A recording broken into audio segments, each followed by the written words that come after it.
అందరికీ నమస్తే. Welcome to our channel. Present మనతో పాటు గెస్ట్‌గా ఉన్నారు senior journalist doctor Bharat Reddy గారు. సార్ నమస్తే అండి. నమస్తే.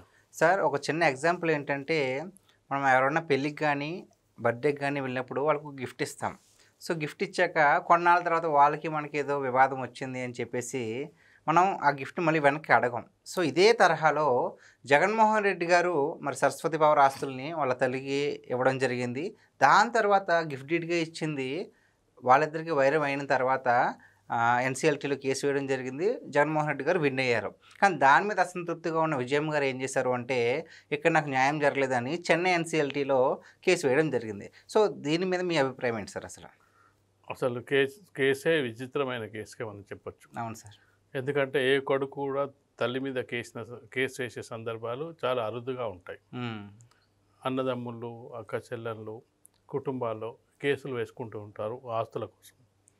ఇతను అతనికి సరస్వతి పవర్ ప్లాంట్‌కి సంబంధించి తన తల్లికి ఇవ్వడం జరిగింది. అందులో తర్వాత తన తల్లి తదనంతరం తన చెల్లెలు వాళ్ళ పిల్లలకు కూడా అది చెప్పడం జరిగింది. హ్మ్. ఎప్పుడైతే విభేదాలు రావడం జరిగిందో, జనరల్‌గా తల్లితో విభేదాలు కొడుక్కు చాలా తక్కువగా వస్తుంటాయి. అది కేవలం జగన్మోహన్ రెడ్డి ఫ్యామిలీనే మనం చూసాం. ఇదే మొదటిది, చివరికి కావాలని మనం కోరుకోవాలి. ఎందుకంటే హ్మ్. ఇలాంటివి మరొక కుటుంబంలో జరగకుండా ఉంటే బాగుంటుంది. తల్లికి కొడుకుకు మధ్య కేసులు వేసుకునేంత ఇదిగా కోర్టుకు పోయేంత విధిగా ఉండకుంటేనే మంచిదనుకోవాలి. ఎందుకంటే జగన్మోహన్ రెడ్డితోటే ఇది ఆగిపోవాలని మనం కోరుకోవాలి. దాంతోటి తను ఎక్కడ తన చెల్లెలకు బదలాయిస్తుందో అని చెప్పి వాటిని నేను రిటర్న్ తీసుకోవడానికి సిద్ధమయ్యానని చెప్పడం జరిగింది. తల్లి దగ్గర ఉన్న తన దగ్గర ఉన్న ఒకటే అనే ఒక అభిప్రాయం తనకు లేదు. ఎందుకంటే ఇతను ఒకడే వారసుడు, మరొక వారసుడు లేడు. తల్లి ద్వారా సంక్రమించే ఆస్తులకు సంబంధించిన అన్ని కూడా తనకే వర్తిస్తాయి. కూతుర్లకు ఎంత వచ్చినా కొంత ఇస్తారు కానీ మిగతా పెద్ద భాగస్వామ్యం. ఎందుకంటే ఆల్రెడీ రాజకీయ వారసత్వాన్ని, ఆస్తుల కంటే మించిన రాజకీయ వారసత్వాన్ని ఆల్రెడీ అందుకోవడం జరిగింది. దాంతోపాటుగా రాజశేఖర్ రెడ్డి 5 ఏళ్ల కాలం పాటు సీఎంగా చేయడం జరిగింది. ఆ 1 సంవత్సరం 6 ఏళ్ళు ఆ రాజకీయ వారసత్వానికి సంబంధించి ఫలితాన్ని కూడా పొందడం జరిగింది. ఆస్తులతో పాటు అధికారాన్ని కూడా పొందడం జరిగింది. ఒక కూతురు పొందలేదు అధికారాన్ని, కానీ కూతురు తను పెళ్లి చేసుకుంది, తనకు రావాల్సిన వాటా ఎంతో తీసుకొని వెళ్ళిపోయింది. కానీ జగన్మోహన్ రెడ్డి 2 పొందడం జరిగింది. ఆస్తులు, అధికారం అన్నీ పొందడం జరిగింది. అయినప్పటికీ తల్లి మీద కక్ష సాధింపు చర్యతోటి కేసు చేయడం జరిగింది. ఆ కేసు గెలవడం జరిగింది. నువ్వు వేరే వాళ్ళ మీద కేసు గెలిస్తే పొందే ఆనందం ఏ విధంగా ఉంటుంది, తల్లి మీద గెలుపు అనేది అది ఎవరికి కూడా అది ఎవరు అసలు ఆనందించే క్షణం కూడా కాదు. కేసు కూడా పెట్టడానికి మనసొప్పది. తల్లి ఎప్పుడైనా కొడుకు విజయాన్ని చూసి గర్విస్తూ ఉంటుంది. అవును.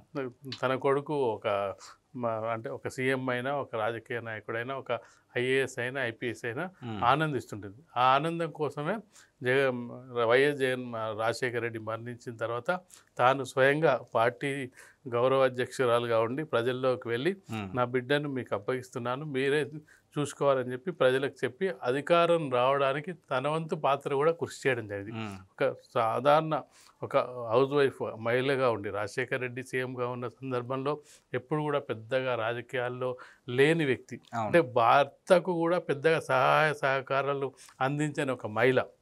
కానీ కొడుకు విషయం వచ్చేటప్పటికి రోడ్డు ఎక్కింది. తనని అరెస్ట్ చేసినప్పుడు రోడ్డు మీద ధర్నా చేసింది అర్ధరాత్రి వరకు. అంటే భర్త కంటే కూడా కొడుకు ఎక్కువ ఇంపార్టెన్స్ ఇచ్చి తన రాజకీయ జీవితాన్ని తీర్చిదిద్ది ఒక సీఎం అయ్యేదాకా తన వెంట ఉండి సీఎం అవడానికి దోహదపడింది. అలాంటి తల్లి మీద కేసు పెట్టడం జరిగింది, కేసు గెలవడం జరిగింది. కేసు గెలిచాలని సంకలు గుద్దుకున్నప్పటికీ అది ఒక తల్లికి కొడుకు ఉన్న అనుబంధానికి ఇలాంటి అనుబంధం ఉండకూడదు అన్నదానికి నిదర్శనం అని చెప్పుకోవచ్చు. కాబట్టి ఇప్పుడు తాను ఇక తల్లి కాబట్టి సరే తనకు న్యాయం జరగట్లేదని చెప్పి మరో కోర్టుకు వెళ్ళడం జరిగింది. తను వెళ్ళడంలో అన్ని విధాల అర్హత ఉంది, అన్ని విధాలుగా తనకు అన్యాయం జరిగిందని చెప్పొచ్చు. ఎందుకంటే తన పేరు మీద ఉన్నదాన్ని జగన్మోహన్ రెడ్డి చెప్పిన మరో కారణం ఏంటి, ఎందుకు వెనక్కి తీసుకుంటున్నావు అంటే, మీరు ముందు చెప్పినట్టే నాకు అప్పుడు ప్రేమ ఉండి ఇచ్చాను, ఇప్పుడు ప్రేమ లేక తీసుకుంటున్నాను. ఏదైతే మనం గిఫ్ట్ ఇచ్చి ఇక గొడవ జరగగానే నా గిఫ్ట్ నాకు ఇవ్వని ఏ విధంగా అయితే అది అంటే మామూలుగా చిన్న వ్యక్తులు కూడా అలాంటి పనులు చేయరు. అంటే గొడవ అయితే అక్కడితో వదిలేస్తారు. వీళ్ళకి సంబంధం లేకుండా ఉంటుంది. కానీ అలాంటి పరిస్థితిలో కూడా ఇప్పుడు జగన్మోహన్ రెడ్డికి లేకనా, ఆస్తులు లేవా, అంతస్తులు లేవా, లేక దీన్ని స్వాధీనపరుచుకుంటున్నా అంటే కక్ష సాధింపు. అంటే తల్లి మీద నేను విజయం సాధించానని చెప్పి చెప్పుకోవడానికి తప్పిస్తే అందులో దీంతో అతను ఏమన్నా ఆస్తులు కూడబెట్టుకొని ఉందా, లేకపోతే అంటే లేని పరిస్థితిలో ఉన్నాడా. కాబట్టి ఇది ఖచ్చితంగా కూడా ఇది ఒక చరిత్రలో మాయని మచ్చగా మిగిలిపోయే అవకాశం ఉంటుంది.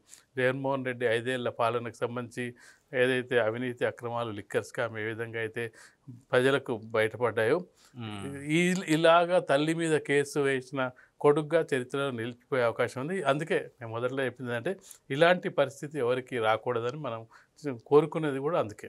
సార్ ఇప్పుడు ఎంతటి వాళ్ళకైనా సరే గొడవ అయితే కొన్నాళ్ళ తర్వాత సర్దుమణికి మళ్ళీ కలిసి ఉంటారు. కుటుంబం వాళ్ళని అయితే చెప్పక్కర్లా, కొన్నాళ్ళే ఉంటుంది. బట్ అంతెందుకు రీసెంట్గానే అంటే కొన్ని రోజుల క్రితం మరి వైఎస్ రాజశేఖర రెడ్డి గారు వర్ధంతి సందర్భంగా అక్కడికి వెళ్ళినప్పుడు కూడా విజయమ్మ గారే జగన్ గారి దగ్గరికి వెళ్ళారు, హక్ చేసుకున్నారు. బట్ ఈయన అసలు పట్టించుకోవాలి. అంటే ఎందుకు అంతలాగా మరీ అంత ద్వేషం? ఎవరో కాదు, కన్న తల్లే కదా, అంత ద్వేషం పెట్టుకుని ఆస్తుల కోసం ఇంతలా మారిపోతారని ఎందుకు ప్రవర్తిస్తున్నారు అసలు? ఖచ్చితంగా అంటే ఒక వ్యక్తి యొక్క వ్యక్తిత్వానికి సంబంధించిన అంశంగా మనం చూడాలి.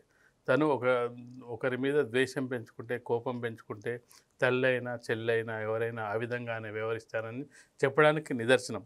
కొన్ని ఉంటాయి అంటే కుటుంబంలో అన్నప్పుడు గొడవలు, తగాదాలు సర్వసాధారణంగా ఉంటాయి. కానీ కొంత మన వాళ్ళే కదా, ఏదో సర్దుకుపోతే సరిపోతుందని చెప్పి అనే ఒక ఇది ఉంటుంది.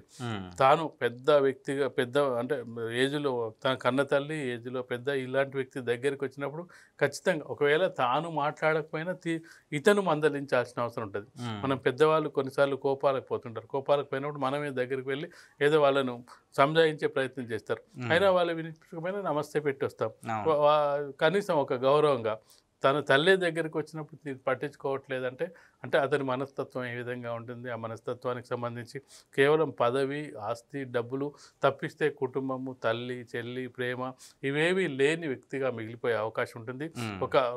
ఒక ముఖ్యమంత్రిగా పనిచేసిన వ్యక్తి రాష్ట్ర ప్రజలకు ఏ విధంగా రోల్ మోడల్ ఉండాలి.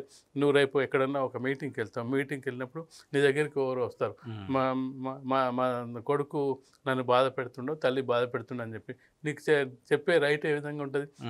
ఆ వ్యక్తి అంటాడు, నువ్వు నీ తల్లిని చూసుకున్నావులే, నన్ను అంటున్నావా అంటాడు. అంటే ఈ విధంగా నువ్వు చెప్పే పరిస్థితిలో ఉన్నప్పుడు ఒక ముఖ్యమంత్రి హోదాలో పనిచేసిన వ్యక్తి, ఒక ఎమ్మెల్యే ఉన్న వ్యక్తి, నువ్వు నలుగురికి చెప్పే విధంగా ఉండాలి. దానికి నీ వైపు నుంచి ఎలాంటి అంటే తప్పులు ఉంటాయి, కానీ మరీ ఏదైనా తప్పులు ఒప్పులు లేకుండా ఉండే పరిస్థితి ఒక రాజకీయ నాయకునికి, ఒక రోల్ మోడల్గా ఉండే వాళ్ళకు ఉండాల్సిన అవసరం ఉంది. కానీ అవన్నీ జగన్మోహన్ రెడ్డికి చాలా తక్కువగా ఉన్న పరిస్థితిలో చాలా విమర్శలు ఉన్న నేపథ్యంలో ఇప్పుడు అంటే విజయమ్మ వెళ్ళి మళ్ళీ తనది తాను స్వాధీనం చేసుకోవడం అనేది అది న్యాయపరమైనది. తనకు జరిగిన అవమానాన్ని ఇప్పుడు ఖచ్చితంగా కూడా ఆమె కోర్టు ద్వారా న్యాయం పొందే అవకాశం అయితే కనిపిస్తుంది. Thank you sir.